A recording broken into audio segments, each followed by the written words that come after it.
Language is nothing but what we use to express and convey our emotions. And sometimes rough language is the only way to express the anger that I feel. So don't be put off by all the F bombs I use. It's just my emotion. Hi, YouTube. This is Two Eel Schmeal, and I want to talk about something that's very, very important, and that's the corporate takeover of America and of the world. We all recognize this. We all know that it's true. We all know who the real powers are in this world, and that's bankers and the captains of industry, the people who own these gigantic multinational corporations. Um, how did it get to be this bad where we can send our own American army abroad just to quote unquote protect American interests abroad? Oh, really? Whose interest exactly? American interests abroad. Really? That's not very specific. You mean like Exxon's interests abroad? Oh, you mean like BP and Dutch Shell and all those people's interests abroad? Are you talking about Coca Cola? Are you talking about McDonald's, Walmart, and their ability to set up sweatshops in India and China? Is that what we're talking about when we mean our interests abroad? Because I don't have any interests abroad. And I'm an American. And I see right now that our people are dying for American interests abroad. So, how is it that these corporate scumbags can use our people as their own personal security force for their fucking operations around the world? You want me to tell you what the fighting man's interest is abroad? You want me to tell you what the fucking U.S. serviceman's interest is abroad? It's the guy next to him. And it's his own fucking ass. That's what his interest is abroad. Why the fuck is he over there? Why the fuck are we doing this? How did it get to this point? Are we out of our minds? How did we get to this point where corporations are now people and they can donate as much as they want to our political our political system, and they can just take over politicians in the Senate, the Congress, our military? How did it get to this point? What do we do to stop these motherfuckers? Now, if you're like me, your blood starts to boil when you start to contemplate all these injustices that that are perpetrated on the human race all around the world by these big industries and these huge bankers. And it makes me want to just fucking go protest and smash shit. It makes me want to get violent. But you know what? You need to take a different approach when it comes to criminals of this type. Alright? If somebody robs you on the street, you beat the fucking piss out of him, you shoot him, you do whatever you have to do. But these fucking kind of criminals have the law on their side. These motherfuckers have written all the laws. So if you want to fight these fucking people, you got to step into their arena. And to do that, the very first thing you must do is understand how it got to this fucking point, because it didn't happen overnight. You know, the system that we see today here in America, this whole corporate dream that we see, is the fulfillment of plans of banks and captains of industry for the last couple 100 years. They have been working to achieve this. These people will not give this up. They will not. They have worked for a long, long time to achieve this type of corporate control that they have today. So understand that, number one, they're not giving it up easy, and number two, if it took that long and these people with that much power, it even took them that long to affect that much change, then you have to realize what we're dealing with. We need to educate ourselves on the process and use the very same process that they did to garner their own interest. So we have to use that process in favor of the people. Okay? Yes, we need banks. Yes, we need industry. Yes, we need government. But we would like to number one, limit government as much as fucking possible. And number two, as far as industry and banking is concerned, banks, you should have a firewall between commercial banks and investment banks again. And number two, what's going on is not a free market today. Okay? government does need to get in a little bit, but for us to understand what government's role should be in business, then we need to really educate ourselves. Okay, so we need to know what it is that we're demanding. And if it took over 100, 200 plus years to get to this point, then what makes us think that there are any easy solutions? What makes us think that we can just get one politician in and then we're done with it? What makes us think that there is this magic bullet out there? Why do we think that there's this one-way solution such as end the Fed? End the Fed. If we could just end the Fed, everything would be hunky-dory. No, it wouldn't. There are many things you have to do in addition to ending the Fed.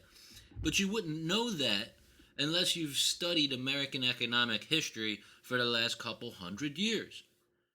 If, in other words, let's say I'll show you how the people in power could dupe, say, Occupy Wall Street. Occupy Wall Street saying, end the Fed, end the Fed. If tomorrow Congress came to them and said, you know what, Occupy, we're gonna end the Fed tomorrow. But really, in the background, they're slick. They know that Congress, one of their enumerated powers in the Constitution, is to borrow, and they also know that if we did get rid of the Fed, that would appease their detractors, namely Occupy Wall Street, but they would still be able to borrow. So we'd still have the same problem, essentially. Even if we created our own money, they could just borrow from the Bank of England, the BIS, the Bank of International Settlements, the World Bank. They could go anywhere, borrow from other countries, or even from itself. But I use that example just to point out to you that unless you're educated about the entire thing, both economics and finance and government and how government works, because you can't understand the prostitution between these two groups of fucking scumbags, these two groups of avaricious pieces of shit. You can't understand how they get in bed and fuck each other unless you understand both processes. Okay? So just saying, one-line things like end the Fed or Ron Paul 2012, as much as I like Ron Paul, these are things that aren't really solutions. And that's because we don't really understand what the problem is. And that's because we have been on our Xboxes, we've been on our iPhones, we've been, watching television, we're on the computer, and we're not doing our due diligence. In order to have a true republic, you have to have a knowledgeable constituency. If the people don't understand how the process works, and they are not taking part in the process, and they just allow Washington to do whatever they want, well, guess what? You're going to get the slavery you deserve. And that's what I'm learning. That's why I'm trying to educate myself. Because if you want to fight, you got to know how to fight. We are all guilty of this. I think we have this idea in America that we're going to elect a representative and he's going to take care of it all. Then we don't have to worry about anything. We can get back to doing what we do with our little gadgets. Because after all, banking and industry and government and how all that shit works is very, very complicated. And I'd rather not deal with that because I'm busy enough as it is. And can't I just elect somebody and let them take care of it? No, you can't. That's why we got into this fucking mess, is because we let everybody else take care of it for us. We have to take care of ourselves in this country. We have to have some fucking responsibility, Look at the people of the world. We've let down the people of the world. This American fucking experiment. It's going bye-bye, people. Bye-bye. Go ahead. See you later. We let it slip through our fucking fingers. The people of the world are sitting back and watching Americans wasting our time fucking eating ice cream and watching bullshit on television while our whole fucking world is crumbling around us. It is fucking insanity that people don't understand what is going on. Holy fucking shit. We've let down the people of the world, not only our own country, not only our own fucking people, but look at what's happened around the world as a result of our fucking ignorance and our laziness. There are people dying in fucking all kinds of countries in Africa and Afghanistan, Iraq, and you name it. Look at the embargoes we're putting on Iran and other countries. This is insanity. When are we gonna fucking take back the reins of power from these fucking pirates and these thieves? When are we gonna understand that we are the fucking power? Why are we walking around like a fucking bunch of zombies that are powerless? We're drugged up, we're fucking on antidepressants, we can't even fucking make a decision.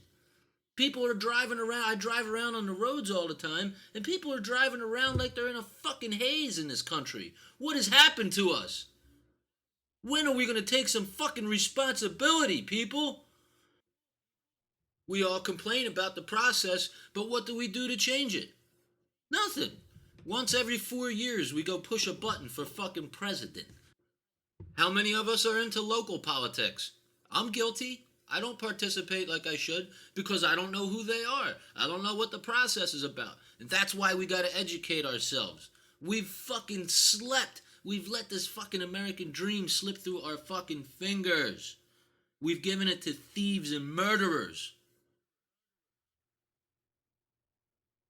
People, we need to engage, not only just get involved in politics to elect somebody, we need to go get elected.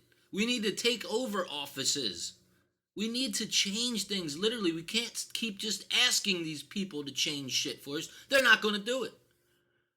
So, what I'm doing now is, it's not enough to just be pissed off and want to fight. You have to know how to fight. So, I'm going to start all the way back to the beginning, find out how it got this way, how did they use the process to get what they wanted, and how can we use the fucking process to get what we fucking want. You know, because the one thing that I want to combat in this country, the one thing I'd like to fucking battle, the thing that makes me the fucking sickest of all, is when I hear from my fellow Americans that the government is too big and we can't do it, or I can't be bothered with that, or send me a petition that I can sign when you're done fucking figuring out what the problem is. No! No! Do you know how fucking sick I am of fucking hearing from Americans? We Americans, these crazy Americans who revolted and took over their own nation, these fucking wild Yankees, to hear from my own countrymen, to fucking hear that they're a bunch of cowards, that they're afraid, they don't want to fight their government, they'd rather get shit on, they say they're powerless, they don't want to fight. I fucking hate you. Whoever you are, if you give up, I don't care how hopeless it is. Fuck that. You fucking die fighting. Fuck that. And if you're sick of feeling like that you're powerless, if you're sick of feeling like you can't do anything, well, here's your chance. Maybe you can't really do anything. Maybe you can't affect change, but you can try to understand what the problems are. You can alleviate some of your guilt for not doing anything by educating yourself. And then once you understand the process, then you might actually know what to do to help this country out. I'm fucking sick of hearing from people that we can't do it, and I just can't, the government is too big, and shut the fuck up. We're Americans, damn it. We can fucking chew through fucking metal. Where'd that fucking attitude go? I don't see any fire. I don't see any passion out of people. All I see is just a bunch of gray area. People are just like, oh, whatever. I don't know. Yeah, I guess so. I guess you're right. Oh, yeah. Huh. Pull your head out of your ass. It's like we've become a bunch of fucking zombies with no emotion, no fucking fire. What is wrong with us? Are we even worth rehabilitating at this point? When I look around and I see this fucking country, we're not educated. We're not educated not only on what's going on to this country, but in general. We used to lead the fucking world in education. Well, that's another thing. You can discover why we've been deliberately fucking dumbed down. We need to get aggravated. We need to get pissed off, and we need to educate ourselves. And then we need to fucking take this country back. So come on along with me, YouTube. Let's find out a little bit about our economic past. Knowledge is power and life. Ignorance is death. and willful ignorance is suicide. This introduction mostly deals with the fact that economic history is pretty boring, or on the surface it seems so. Now, we're more interested in stuff like war and battles and famous generals, but nobody really looks at the reasons for those battles and the economic destinies of countries and what happens to countries when their economies fail. But don't be mistaken, that past, that history is not boring at all. Very interesting history. And it's one that we need to know about in order for us to see the future or to understand where we need to go in the future. So, I give to you the introduction. American Economic History. Introduction. The subject matter of American economic history is the growth and development of a giant economy from small, inconsequential beginnings. In quantitative measurements, that economic history is largely a quote, success story. The result is an economy that provides its present population with one of the highest living standards known in history. It is also an economy with problems. But all economies this side of utopia have problems. Ours are mainly the ones we have created for ourselves, very largely as a result of solving earlier problems. For example, our growing population needed an industrialized economy with its huge payoff of manufactured goods. To solve that problem, we built our giant infrastructure of basic metals, chemicals, and energy distribution systems. The resulting standard of life, with its proliferation of employment and consumer options, also produced, as an unwanted side effect, pollution of the air, water, and in some locations the earth itself. The internal combustion engine in cars, trucks, and tractors was a solution to the desire for more flexible and dependable power sources for transportation and other work needs. Better highways, serving the need for stable surfaces on which to move cars and trucks, stimulated suburban living. Convenient neighborhood shopping malls eliminated the need to drive, quote, downtown. All this further stimulated the demand for cars and trucks. More efficient farm machinery was developed to better utilize the mobile power source in the farm tractor, and some self-propelled equipment appeared. Coal-fired burners were replaced with gas and oil-fired burners. This further increased the demand for petroleum and substituted one form of air pollution for another. Now we struggle to find solutions to those problems. American economic history provides a continuous record of such problem-solving, problem-producing solutions to the challenges of economic development. It's a study of the down-to-earth processes that lie beneath our larger cultural and political life. Some who study economic history's gentle art complain of its pedestrian flavor, of its tendency toward dullness compared to other kinds of history. Now, admittedly, there is a certain scarcity of the sublime in economic history. Its great figures like Eli Whitney, Henry Ford, and Benjamin Strong lack the dramatic flavor. Those who have labored in Mamun's vineyard inspire only small admiration in us compared, say, to the adoration given military heroes like Ike or to political figures like FDR. The subject matter of economic history, individuals apart, includes such topics as historical demography, technological change, institutional development, pale stuff compared to the movements of armies and the fall of empires, the rhetoric of political campaigns, or the romance of great love affairs. Moreover, the connecting logic of economic history is economic analysis, which can seem like dry stuff in itself.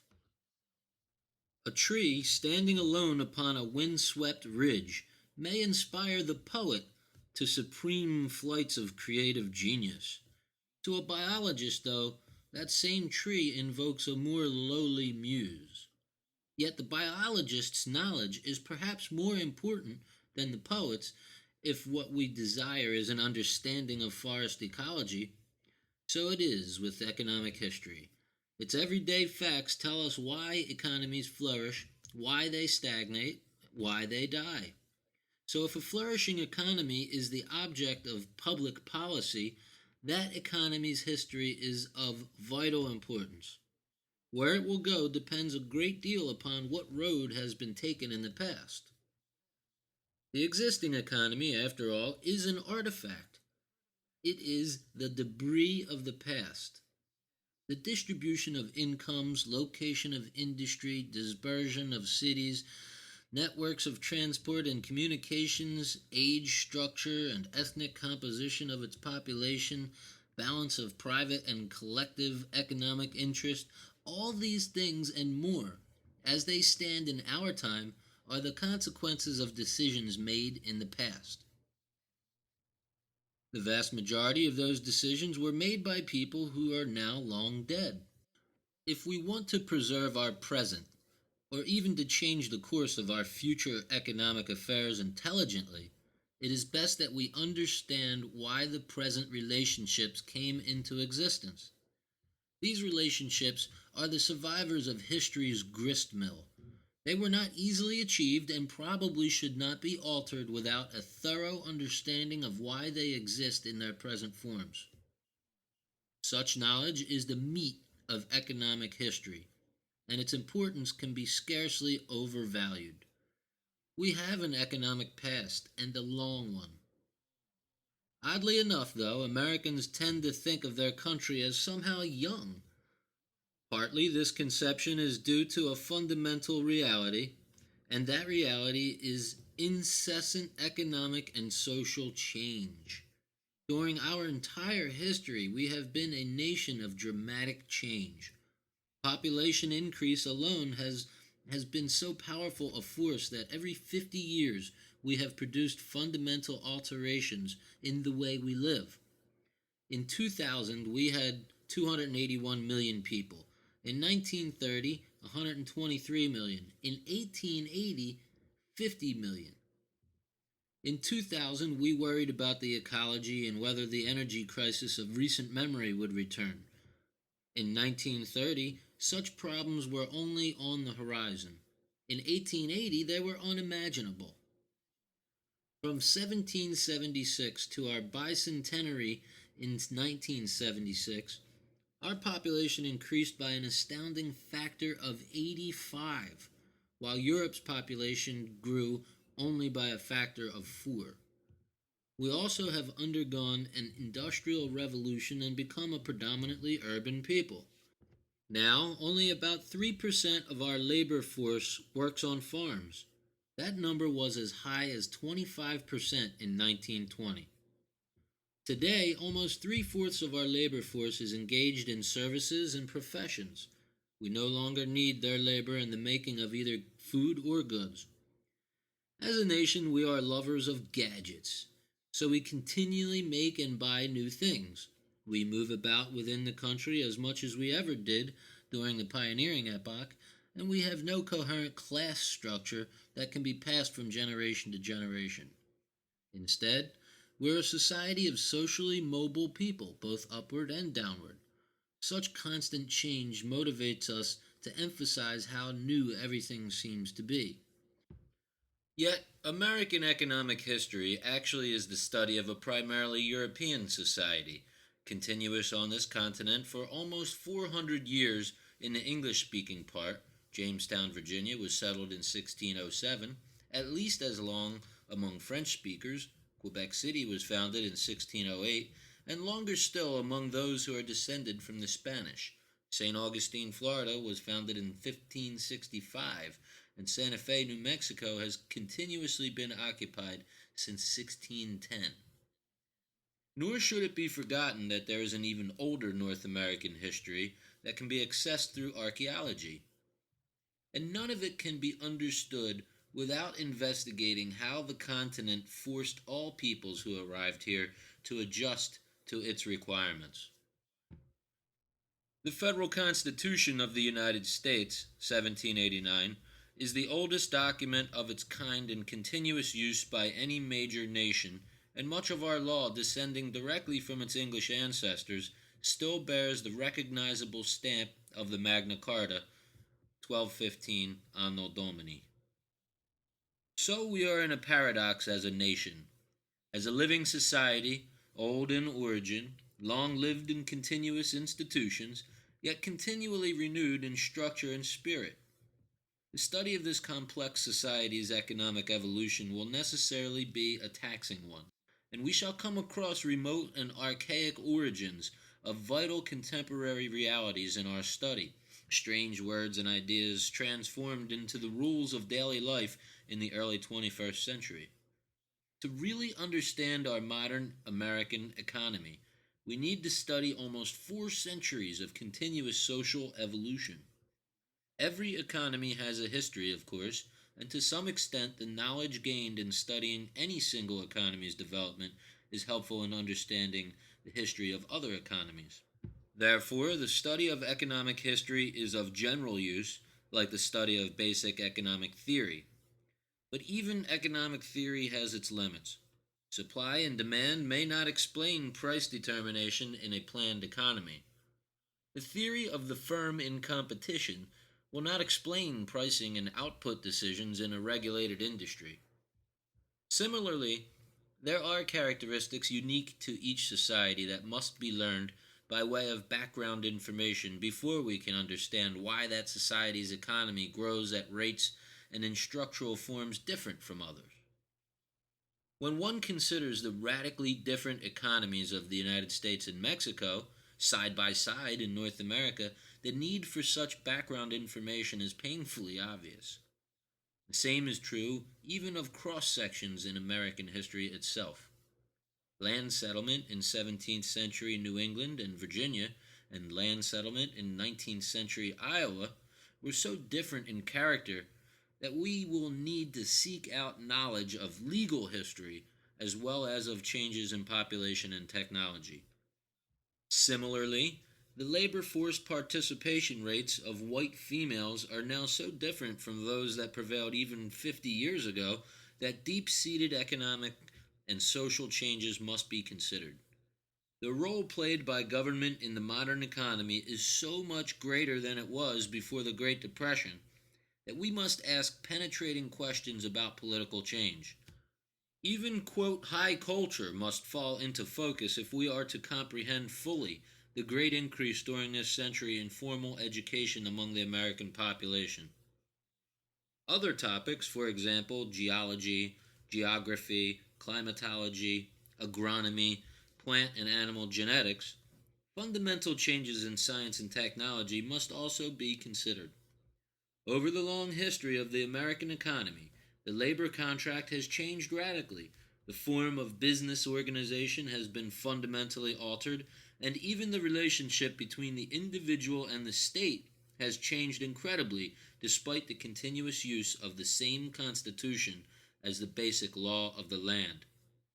So, even if economic history may appear to be a relatively narrow subject, in reality it is not. Finally, we must keep in mind that we use history to understand ourselves.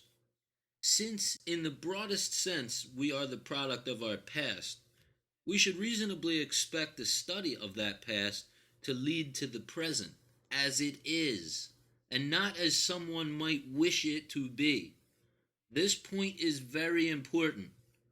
Many who study and write about history try to pull it this way and that to fit preconceived ideas about how it ought to have come out.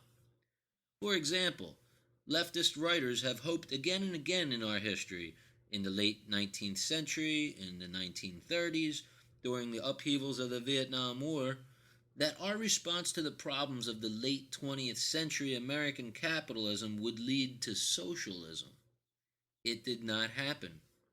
If logic really were on the side of the development of American socialism, why have we been so bullheaded? American economic history should answer such a question.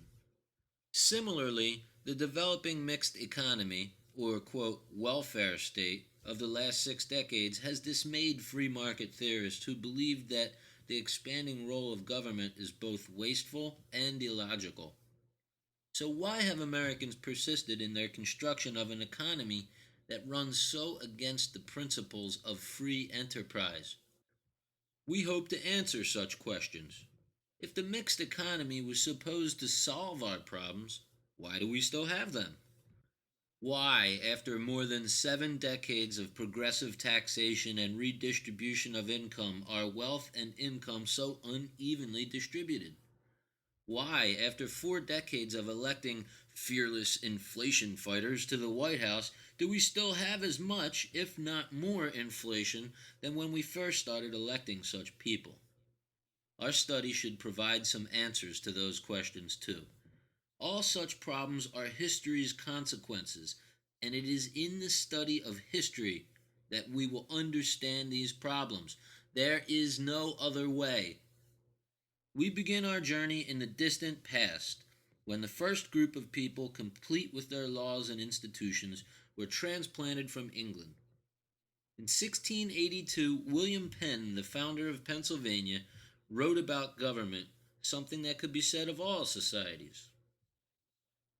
Governments, like clocks, go from the motion men give them. And as governments are made and moved by men, so by them are they ruined too.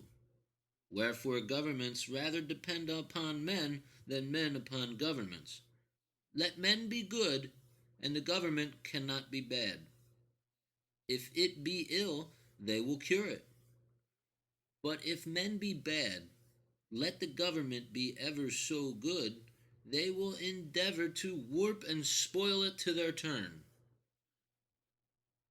More than 3 centuries after Penn launched his holy experiment, the government and colony of Pennsylvania, we are still testing the wisdom of those propositions in economics, in law, in morals, and justice. In the processes of American economic history, we will see the dialectical play to and fro of people and their institutions in the unending search for justice and equity. End of introduction.